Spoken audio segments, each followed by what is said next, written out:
Salut les mecs. Aujourd'hui petite vidéo préventive. Il y en a beaucoup qui me disent j'ai peut-être un joint de culasse avec ma voiture mais je suis pas sûr et tout machin. Donc je me suis dit je vais faire une vidéo pour expliquer aux gens comment déceler si on a un joint de culasse ou pas, si le joint de culasse est mort ou pas. Là on va le faire avec une voiture mais vous pouvez le faire sur n'importe quel véhicule, le fonctionnement est exactement le même. Mais c'est plus facile à voir sur une voiture parce que le moteur est plus gros, etc. Les trucs sont plus accessibles. Donc là on est sur une série 1, c'est toutes les voitures pareilles.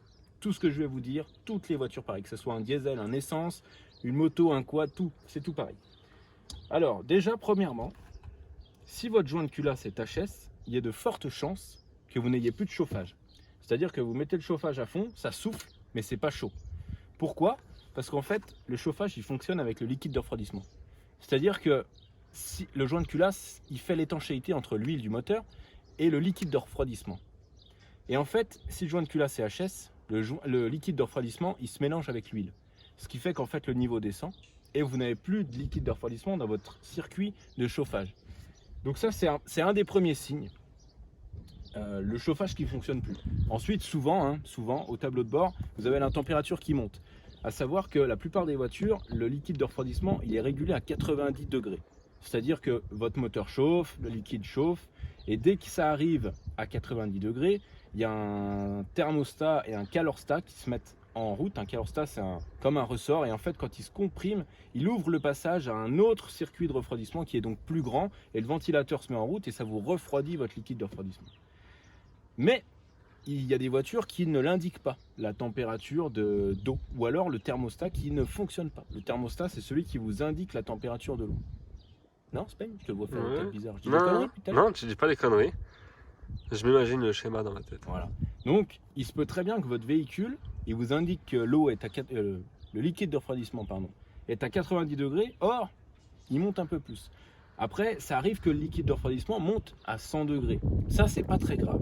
Le principal, c'est qu'il aille pas dans le rouge. Le rouge, je crois que c'est 130 degrés. 130 degrés, les gars. Enfin, de toute façon, si votre voiture chauffe, arrêtez-vous tout de suite. Ouais. C'est mieux.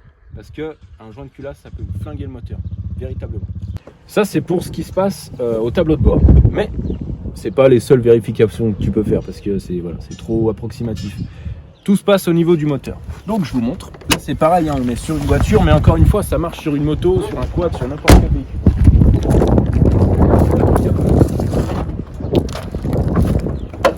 Alors voilà. Donc première vérification que tu peux faire, c'est au niveau de ton bouchon d'huile. Si j'arrive à l'enlever.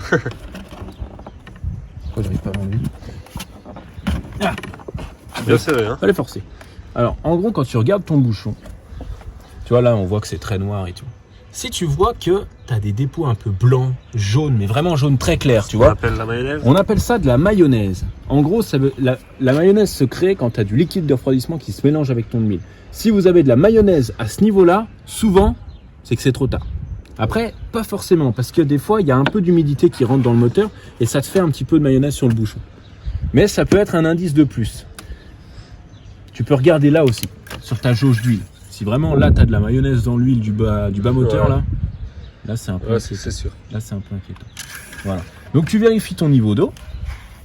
Sur les BM c'est comme ça, mais sur les autres voitures c'est pas tout à fait pareil. Si j'arrive à l'ouvrir.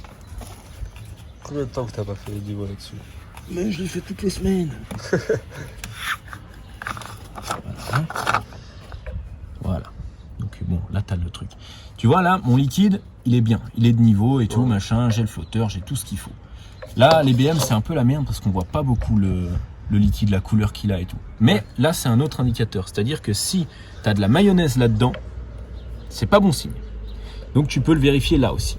Et le dernier truc, le dernier petit conseil que j'ai, ça se passe dans ce bocal là, le vase d'expansion, ça s'appelle. En gros, tu peux le vérifier facilement. Tu ouvres ton bouchon, donc moteur froid, hein. Attention parce que sinon ça c'est sous pression. Moteur froid, tu ouvres ton bouchon, donc tu as accès au truc là, tu vois le liquide, tu démarres ta voiture et tu regardes ce qui se passe à l'intérieur. Tu regardes le liquide, comment il se comporte.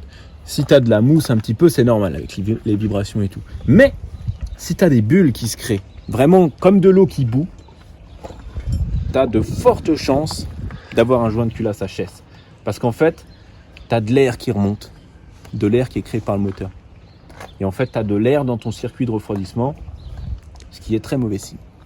Ok. Et souvent, tu peux le remarquer comme ça. Donc voilà, c'était une petite vidéo prévention ou comment déceler un joint de culasse HS. J'espère que ça en aura. aidé T'as plus grave d'un. du mal aujourd'hui. Je suis fatigué. J'espère que ça en aura aidé plus d'un. Après, peut-être qu'il y a d'autres techniques que je connais pas. Si vous avez d'autres techniques faciles, hein, sans avoir besoin de démonter la culasse, hein, sinon ça sert à rien. Si vous avez d'autres techniques pour déceler ça, n'hésitez pas à laisser un commentaire sous cette vidéo. Voilà. Si vous avez d'autres soucis mécaniques et que vous n'êtes pas sûr, mettez-moi pareil des commentaires. Si j'ai des petites astuces, je vous ferai des vidéos dessus. Prenez soin de vous en tout cas en cette période de confinement, les amis. Restez chez vous. Sauf. Non, Sauf. Restez chez vous. Ça va les gars? Oh, tout le monde me filme là, vous croyez où? Des paparazzis ici. Donc voilà, prenez soin de vous les amis, prenez soin de vos proches, de votre famille, de tout ça. Et à très bientôt sur la chaîne. Le clap de fin.